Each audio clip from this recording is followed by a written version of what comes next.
Ectopic pregnancy means जो pregnancy है वो अपनी जगह पे नहीं है। इक्टॉपिक मतलब एक यू टॉपिक होता है मीन्स जगह पे, इक्टॉपिक मतलब होता है जगह से बाहर। वो जगह से बाहर कहीं भी हो सकता है, यूट्रस के बाहर मीन्स ट्यूब में भी हो सकता है, आपके सर्वाइकल एरिया में भी हो सकता है, ओवरी में भी हो सकता है। और सिर्फ इक्टॉपिक ही नहीं होता है, एक प्रेगनेंसी वो भी होती है जिसको बोलते हैं हेट्रोटॉपिक, मीन्स एक बच्चा जगह पे है यूट्रस के अंदर और एक बच्चा कहीं और है। ये दो तरह की ये जो प्रॉब्लम्स होती हैं, ये जब से IVF शुरू हुआ है तब से ये और बढ़ गई हैं, बिकॉज IVF के केसेस में भी इक्टॉपिक और हेट्रोटॉपिक प्रेगनेंसी काफ़ी हद तक देखा गया है। इस वजह से हम लोग जब पेशेंट का बीटा HCG कराते हैं तो बीटा HCG बहुत इनिशियल डेज में कराते हैं एंड पेशेंट को ये बोलते हैं कि आप अपने किट से ही सिर्फ मॉनिटरिंग नहीं कर सकते हो, बिकॉज जो बीटा HCG की लेवल होती है आपकी सीरम बीटा HCG की, वो सबसे बड़ी इंडिकेटर होती है इक्टॉपिक प्रेगनेंसी की कि वो किस तरह से ग्रो कर रही है। यूजुअली एक नॉर्मल प्रेगनेंसी में या मल्टीपल प्रेगनेंसी होती है तो वो 2.5 गुना या उससे ज़्यादा ग्रो करती है, पर अगर आपकी जो प्रेगनेंसी है वो 2 गुना बढ़ रही है, 1.5 गुना बढ़ रही है, तो एक इक्टॉपिक प्रेगनेंसी होने का खतरा बहुत ज़्यादा होता है। इसीलिए अगर पेशेंट की बायोकेमिकल प्रेगनेंसीज भी आती हैं तो हम लोग उसको रिकरेंट टेस्ट कराते रहते हैं 72 आवर्स पे, जस्ट टू सी, क्योंकि हमने एम्ब्रियो डाला है उसके अंदर कि ये इक्टॉपिक प्रेगनेंसी या हेट्रोटॉपिक प्रेगनेंसी में नहीं लैंड कर रही है। और पेशेंट का इनिशियल बीटा HCG जब 2000 क्रॉस करता है तो हम लोग एक स्कैन कराते हैं बिल्कुल इनिशियल फेज़ पे,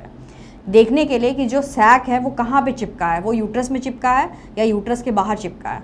बिकॉज बहुत बार जो इक्टॉपिक प्रेगनेंसी होती है वो साइलेंट होती है, वो किसी भी तरह के साइंस एंड सिम्टम्स नहीं शो करती है, पेशेंट सीधे रप्चर लेके आता है, मतलब पेन हो गया, रप्चर हो गया। और इक्टॉपिक प्रेगनेंसी एक कैंसर से अगर आप उसको कंपेयर करो, जैसे कैंसर में आप अर्ली स्टेज में कर लेते हो डिटेक्ट तो पेशेंट बच जाता है, तो इक्टॉपिक प्रेगनेंसी में भी सेम है, अगर हम अर्ली स्टेज पर डिटेक्ट कर लेंगे तो सर्जिकल इंटरवेंशन नहीं होता है, पेशेंट को मेडिकली हम मैनेज कर सकते हैं। इसीलिए एक स्कैन हम इनिशियल ज़रूर कराते हैं हर पेशेंट का, बिल्कुल पहले, जो धड़कन के लिए नहीं होता है, बस इक्टॉपिक या हेट्रोटॉपिक प्रेगनेंसी रूल आउट करने के लिए।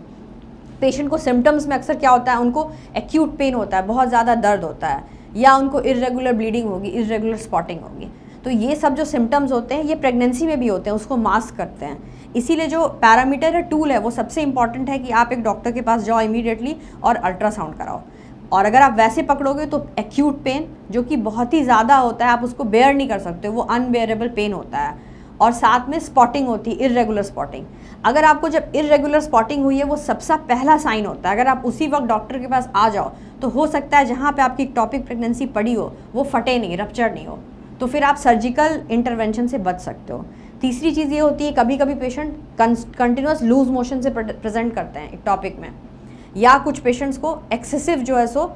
डिस्चार्ज होने लगता है, पेशेंट बोलते हैं उनको एक्सेसिव डिस्चार्ज हो रहा है, ब्लड मिक्स डिस्चार्ज आ रहा है, मतलब स्पॉटिंग हो रही है, उसमें डिस्चार्ज है, डिस्चार्ज में साथ में ब्लड भी मिक्स होकर आ रहा है। उस केस में भी पेशेंट का हम लोग को इमीडिएट स्कैन करा के रूल आउट करना पड़ता है कि क्या वो प्रेगनेंसी जगह पर है या कहीं और है।